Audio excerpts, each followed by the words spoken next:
This is Ali Jaffrey from YP2G. Today we have Mr. Neville Gaunt, who is the architect of YP2G, and we have Mr. Saad Khan, who's the CEO of Alamut Consulting, and ex-CEO country head of Gillette, Pakistan. It's a short interview, so I'll just hand over straight away to Neville to give a quick introduction about YP2G and then proceed with our interview questions. Neville, over to you. Thanks, Ali, and welcome to this discussion, Saad, and our young population that are listening.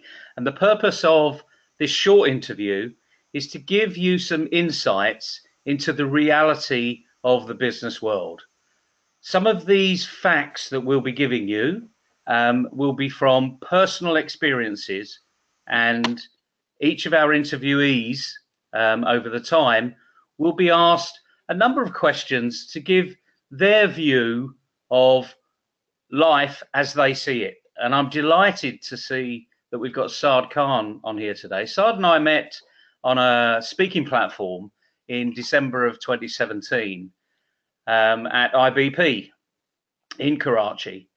And he gave an amazing speech to a very interesting and listening audience. The majority of them were bankers. But of course, as we'll learn from Saad, his background is anything but banking.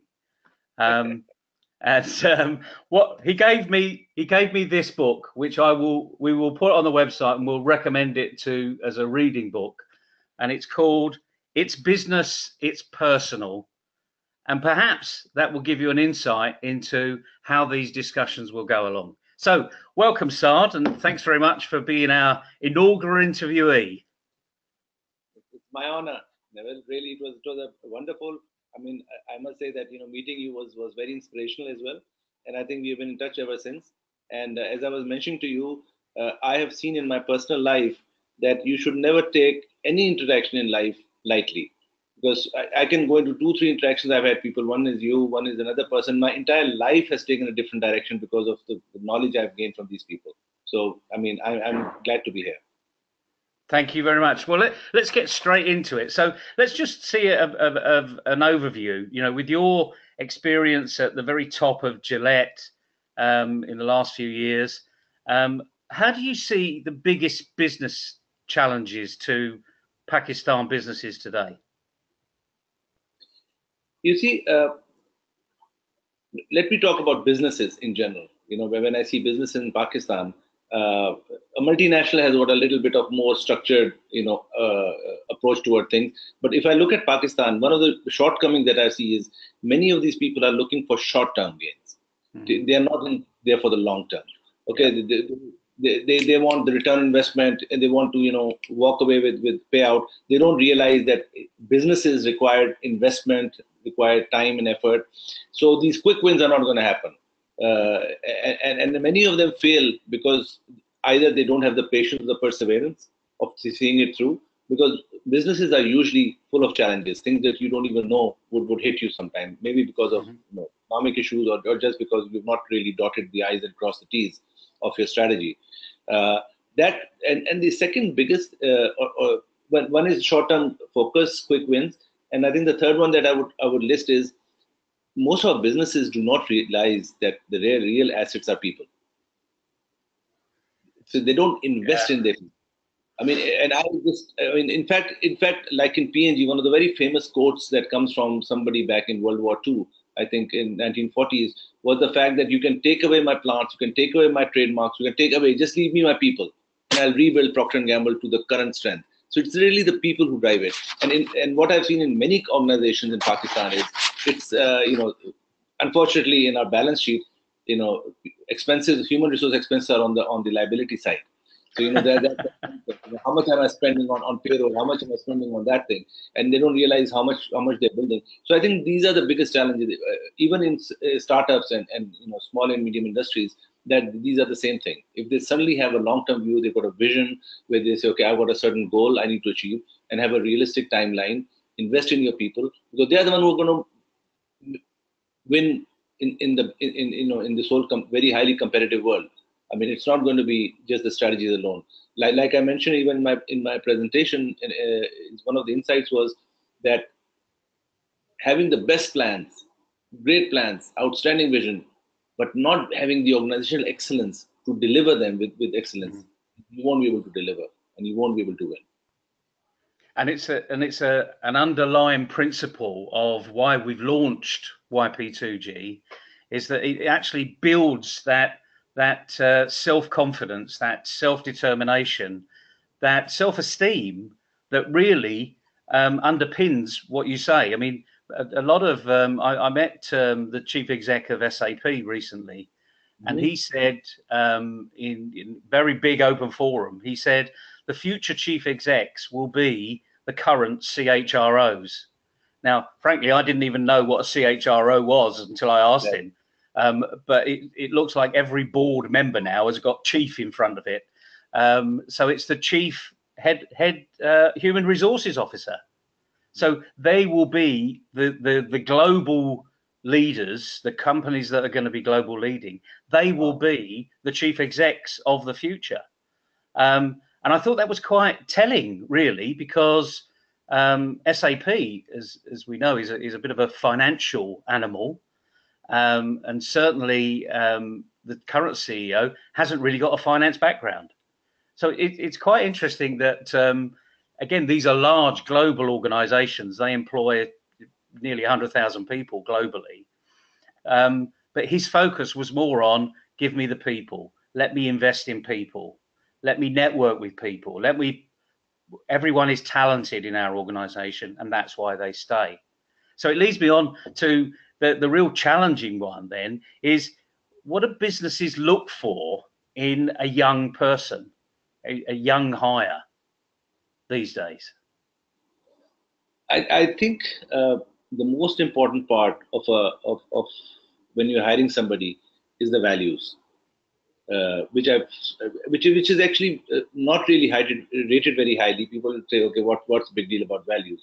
What they don't realize is, for a company to be successful, you need to have an underlying fundamental values.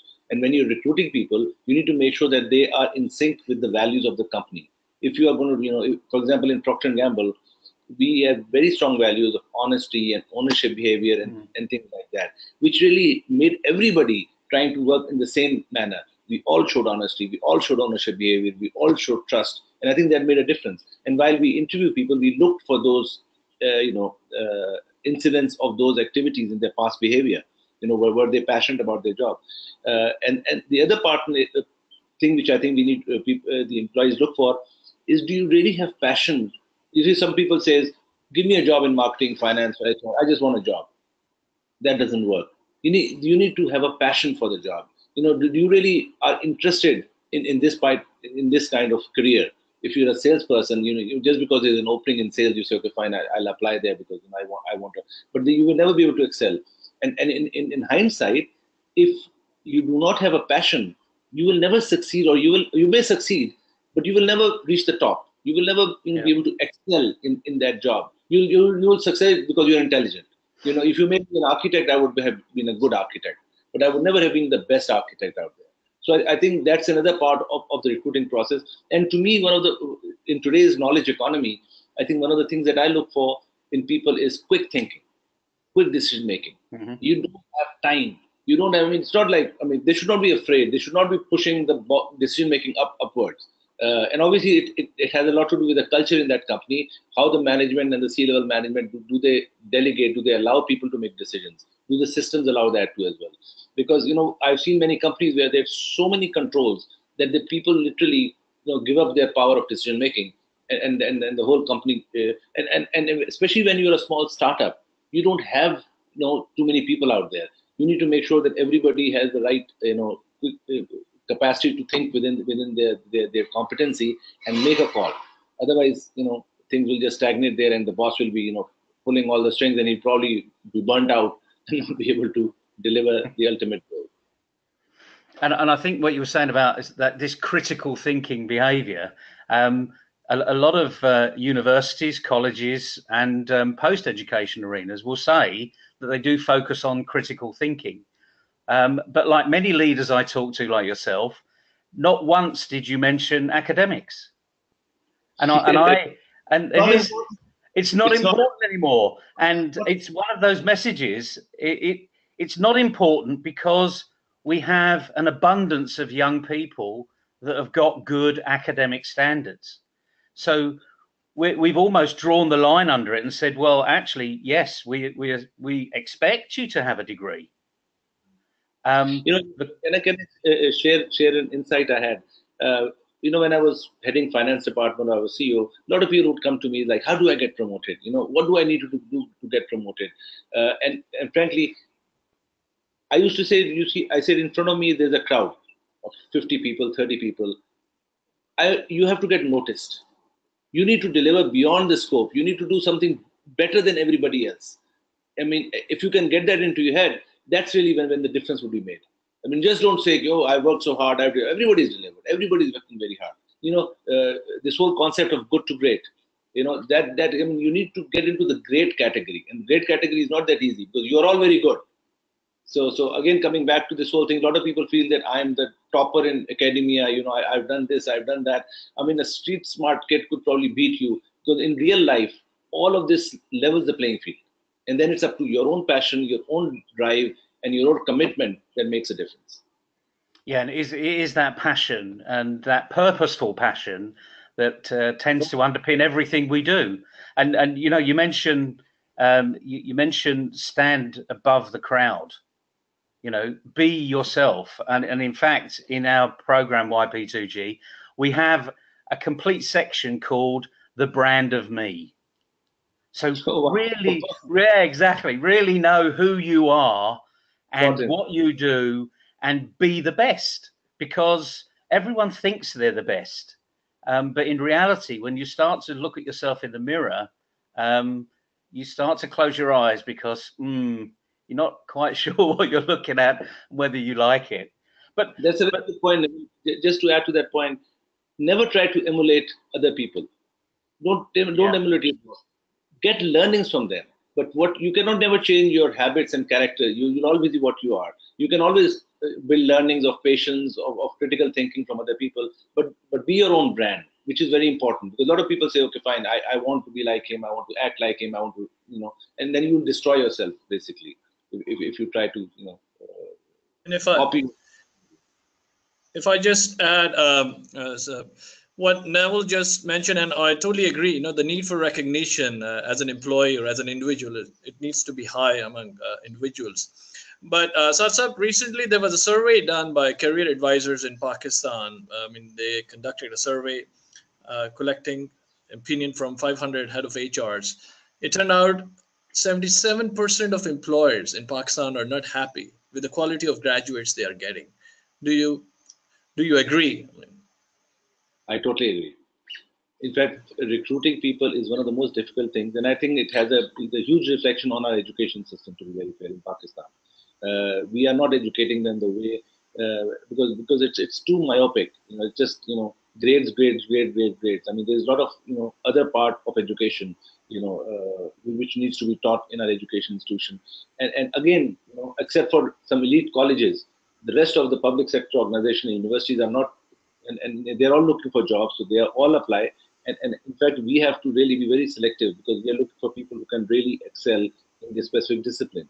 So I don't know what is it around the world. It probably is not as high as 77%. But I think the quality of education, I think we need to discuss that as well as we go through, because I think that the output is dependent on the input. So if you don't give them proper input, garbage in, garbage out. Well, globally, even employers are not happy, on a candid note. It's all across pretty much same. I don't even have the exact stats about, different parts of the world. But having said that, mostly the concentration of career departments in the universities, academics, it's always about how to write a good CV and how to land a good job. So they're making you job ready, as Neville always says, but they're not making you work ready. So how should we go about it? How do we engage these faculty-student relationship to learn more about all those soft skills or all those competencies which they are assuming by default that they are learning in the classroom? I think they have to be taught. I think the academia and our education sector has to work together. Like in America, what I've seen is there's a lot of partnership between, like when I was in Michigan, Ann Arbor, I mean, this is all the motor industry there. So Ford was there. They were investing in people. They were giving opportunity for to do projects directly with them. And when you work on real life projects, these soft skills become a very critical part. I mean, all your technical knowledge is not going to make you successful. How do you communicate? How do you negotiate? How do you create a win-win situation? That is not taught to you in any academia. They teach you the engineering part of it or something like that, and that is where a lot of people learn the hard way. Even in Procter Gamble, which is one of the top companies, we teach our people soft skill. I mean, we when we do performance evaluation, we find out, oh, this guy is really bad in negotiation. This guy does not do good presentations. He cannot write good memos. So we send him to the memo writing class. We send him to the presentation skill class. Now, those things could be built into our academia. It doesn't have to happen in a good professional multinational.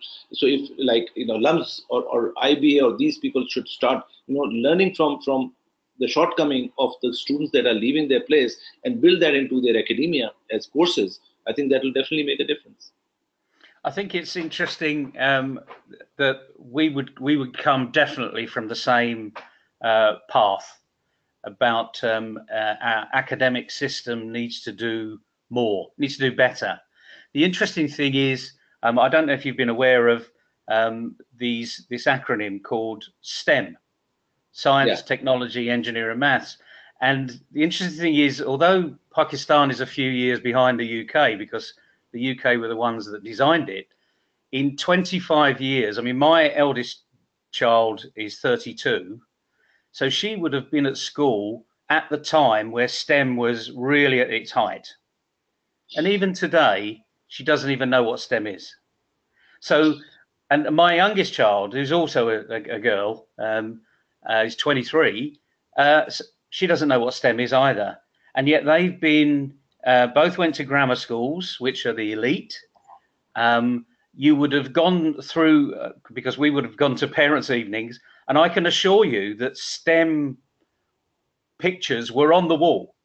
The 10 STEM characteristics that every businesses need, and number one is communication and interpersonal skills.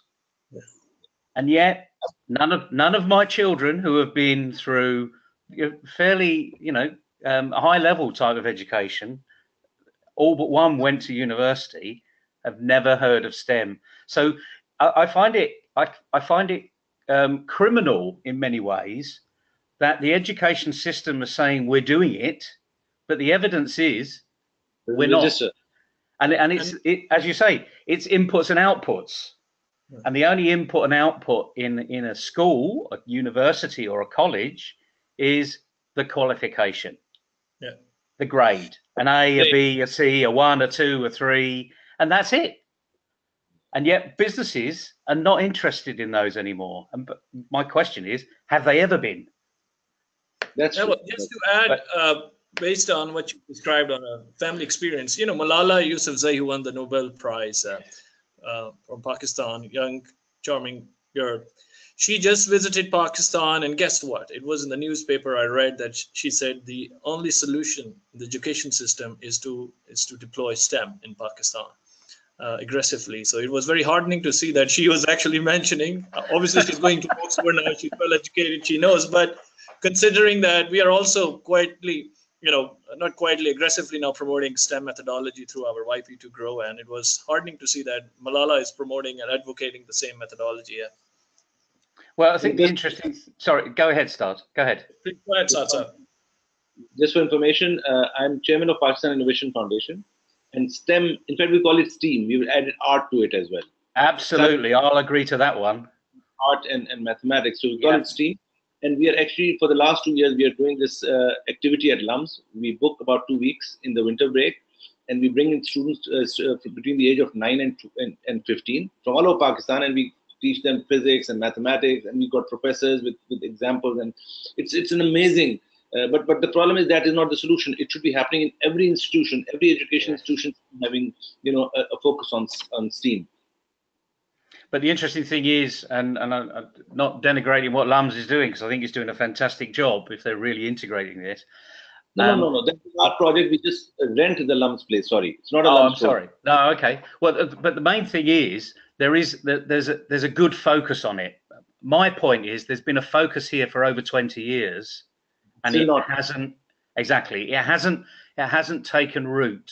The whole career development issue is someone else's problem. You just get academic qualifications.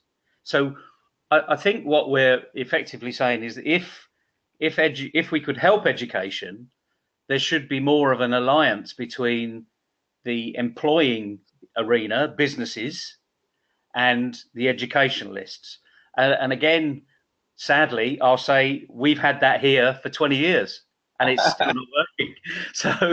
So hence, when we would never have entered into this YP2G arena if there was a solution that was working. But as I see more and more, we've got education taking more of an academic track, which is moving to the right or to the left, and the business track is moving further the other way. So we have this huge gap that's just keeping growing, and someone has got to fill it.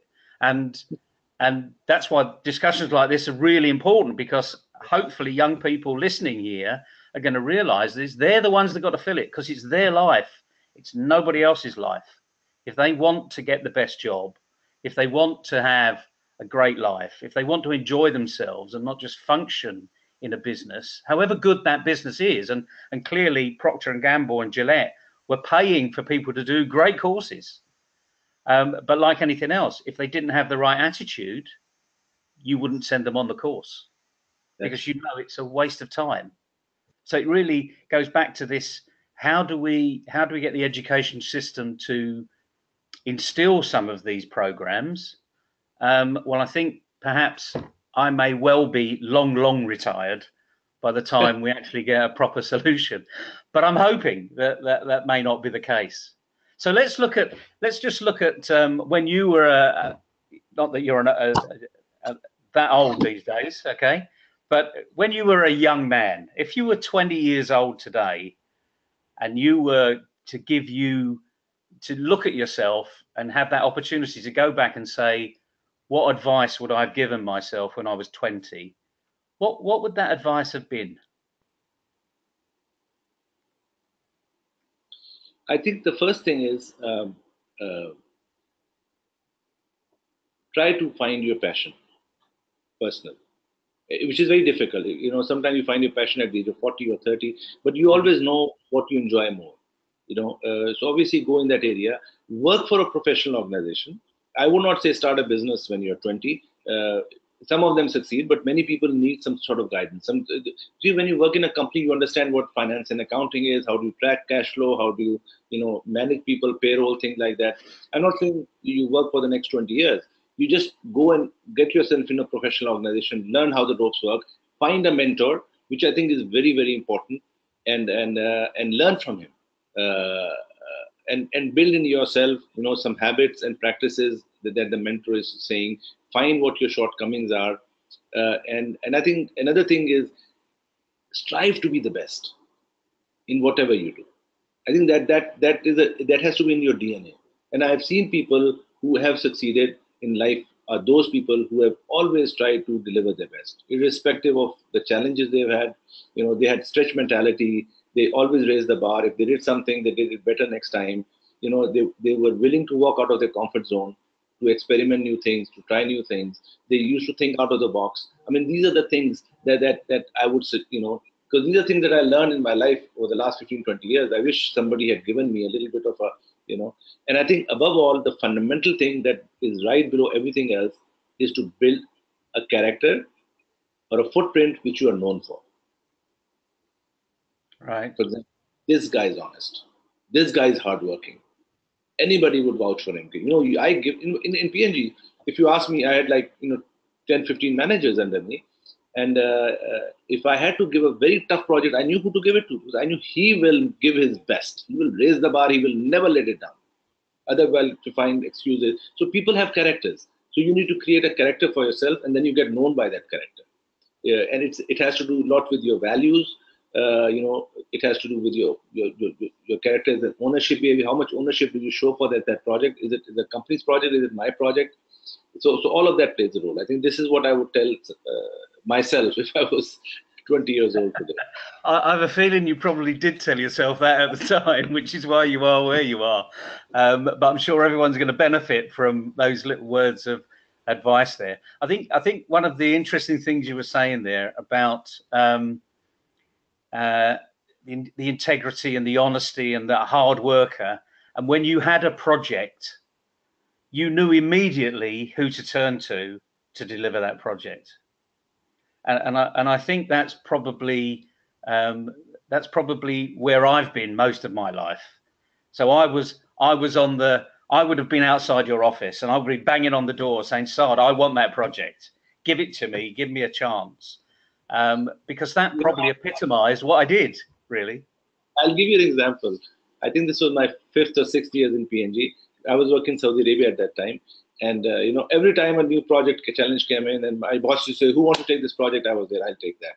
And it got to a point where he would say, okay, who should I? Okay, Saad, you stay out of it. Can anybody else volunteer? I'm serious. It should happen. I was like, no, but again, I became finance manager with 7 years in Procter Gamble. I mean, so there are people who do that, who don't let things fall through the crack. I took projects which were in HR, in finance. I took things in treasury. I took in accounting, because I just was learning as well, and I was willing to do that. And that's what I was saying. You make yourself notice among the crowd, and if you get noticed, then obviously you'll move faster. People will always give you better projects. They will critical projects which will have more, return or impact on the company as well. So I think we both should have met when we were 20 and started a company together. Well, we've got a bit of time to catch up. The clock also. Neville and Saad, any quick concluding remarks that you guys would like to give before we dismiss out? Okay, just a second. Yeah, go ahead. Saad, what we would like to do is to, we have this little brand that we call Tea Time Tips. Okay. The 3 T's. So if you've got 3 tea time tips that you could conclude with, that would be absolutely great. Okay. I think they're very simple. I always tell the same thing to many people. First is, know this whole concept of good to great, which is all about, if you become good, you become complacent, you'll never become great. You have to that stretch mentality, everything I've just talked about. I think that Good to Great book is a great book if you apply it to yourself, not to companies. It applies to, I'm so sorry, my mother is on the line, just a second. You can just see it's live. So these are impromptu. Thank you. She has the right to call me whenever she wants. Mothers do. Mothers do. I'll call her. Okay, that's the first one. The other interesting one that I think is very important is leaders are not born but are made. And what I mean by that is you are made through sheer hard work, your passion to do, and building your character. If you can work on these things, you will become a great leader. Because a lot of people say, he's always successful because he's always been, had leadership qualities. No, I mean, you can do that, but it requires a lot of hard work. Like they say, people who have been great in tennis, it's because they've been practicing. They do it 10,000 times. And suddenly, or the cricketer, Don Bradman, why did he become such a great person? Because he was always outside practicing on the ball. Same thing with leadership. You need to do a lot of hard work. And obviously passion is there. And I think the final one is pretty much in line with my book, which is always have a vision or a goal for yourself. What you want in life, what you want to achieve, and plan around it. And try to make sure that you don't just reduce your goal every time you come across a challenge. You need to stay there. You need to ask for help. You need to approach your mentors or your role models, but have a vision for yourself. Otherwise, you'll be just directionless in life. Whatever happens, you'll be very happy with that. Brilliant. Thank you very much, Saad, and thanks for sharing your lifetime experiences in a short 15-minute interview. People can see you're a real person. You've achieved some amazing things in your life, and I know you're doing amazing things currently. despite the fact being out of corporate life these days. So thanks for being our inaugural guinea pig, if you like, part of the YP2G process. And for all our listeners, look forward to seeing you next time when we'll have another interesting character to come and share their experiences with. Thanks once again, Saad. Thank you so much. Thank you all of you. Thank you both of you. And thank you very much. Stay tuned to YP2Grow.com. Please do visit and learn how much of a can-do person are you by taking a quick free assessment. So thank you very much once again. Stay tuned. Take care. Assalamu alaikum. Bye-bye.